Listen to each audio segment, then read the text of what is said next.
خدایی بچه جان جیگربندی روشه جان بندی لختی جیگرم دور شدی از برم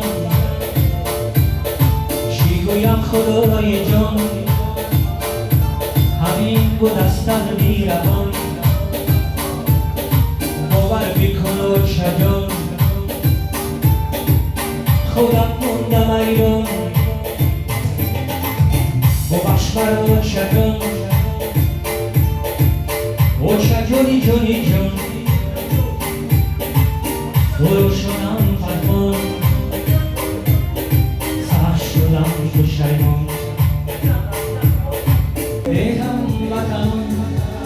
من بچه تاجیکم نامم گوی جان السلام علیکم ای هموطنان من بچه تاجیکم نامم گوی جان سلامی گرم و جوشم از ما غریبان در حق ما غریبان دعا کنم سلامی گرم و جوشم از ما غریبان در حق ما غریبان دعا کنم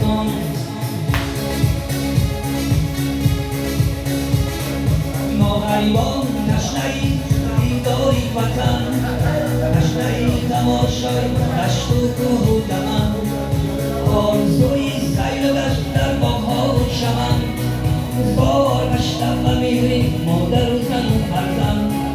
بر سری ما یک کلاوی خواب ندارن امشب آسمان غم و بستم میبارد چون برف و باران عذاب‌های غریبی مگفتن آسان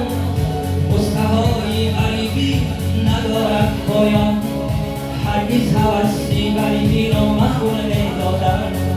گدایی وطن باشم از شب در بدن در وطن میخوانم در وطن بیمان دور مشو از کناری پدر و مادر اگر مثلی ما غریبان غریب شوید دور از وطن پدمزگاه یک معرکه بچه کلاب آمدگیم متزنی در دریای غم و اندوه